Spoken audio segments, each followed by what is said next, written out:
He threw away a kingdom because he couldn't handle disappointment, not his own, theirs. His name was Saul, first king of Israel, chosen by God, anointed by a prophet. And he lost it all because he couldn't watch people leave. 1 Samuel 15:24. I was afraid of the men, and so I gave in to them.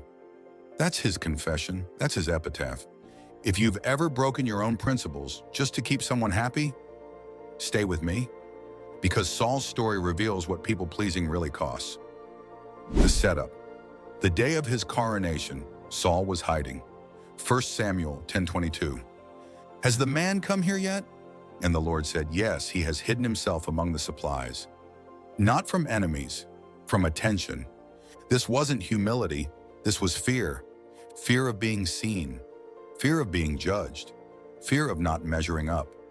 And that fear would define his entire reign. The first failure. The Philistines gathered for war. Samuel told Saul to wait 7 days for the sacrifice. But the soldiers started scattering. Fear was spreading, and Saul panicked. 1 Samuel 13:11-12. Saul replied, when I saw that the men were scattering and that you did not come at the set time, I felt compelled to offer the burnt offering. Did you catch his reasoning? The men were scattering. You didn't come. I felt compelled.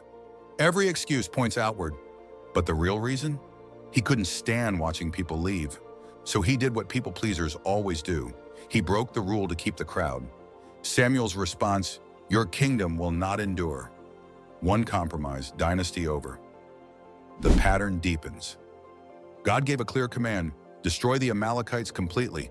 Saul won the battle, but he spared the king and the best livestock. When Samuel confronted him, 1 Samuel 15:20-21, but I did obey the Lord, Saul said. The soldiers took sheep and cattle from the plunder. First, denial. I did obey. Then, blame shift. The soldiers took. Samuel pressed harder. And finally, the truth. 1 Samuel 15:24. I was afraid of the men, and so I gave in to them. There it is, the king of Israel, a people pleaser who couldn't say no. The psychology. His identity was built on external validation. The core of people pleasing, he needed the people to approve, needed them to stay, needed them to think he was good. When approval was threatened, he panicked. Some people can handle others being upset with them. Saul couldn't, so he compromised, sacrificed when he shouldn't have, spared what he should have destroyed. And the tragedy, the very thing he feared, losing the people, happened because of what he did to keep them. 1 Samuel 15:28. The Lord has torn the kingdom of Israel from you today.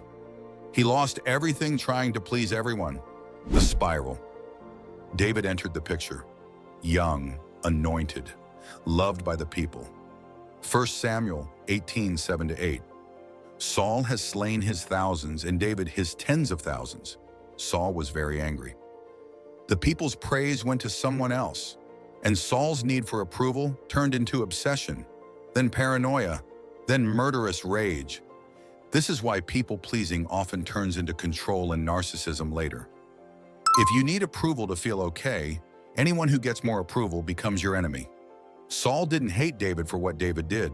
He hated him for what David represented, proof that Saul wasn't enough. The contrast. The man who replaced Saul, David, was different.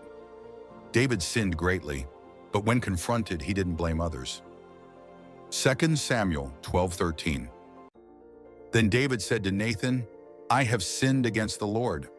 No excuses, no blame shift, just ownership. The key difference, David's identity wasn't built on people's approval, it was built on God's. Psalm 27 verse 10. Though my father and mother forsake me, the Lord will receive me. David could handle rejection because he knew who he was apart from the crowd. Saul couldn't, and it destroyed him. What Saul teaches us, people-pleasing isn't kindness, it's fear. It looks like generosity.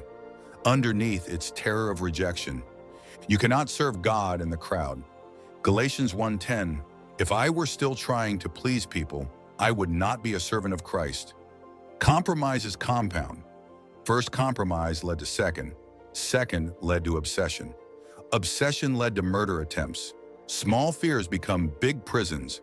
The crowd always moves on. Saul kept the sheep to please the soldiers. They abandoned him anyway. God's word remains. Final word. Saul had everything, chosen, anointed, crowned, and he lost it all, not to a great enemy, but to a small fear. I was afraid of the men, and so I gave in to them. People-pleasing promises peace and delivers prison. Promises connection and delivers isolation. Promises safety and delivers the very rejection you feared. But here's what Saul never understood. The approval you need isn't in a room full of people. It's already been given by a God who chose you before you could perform for him. Matthew 6:33. Seek first his kingdom and his righteousness, and all these things will be given to you as well. Saul sought the crowd first and lost everything. Don't make his mistake. Where do you feel the pull to people please the most? Tell me in the comments.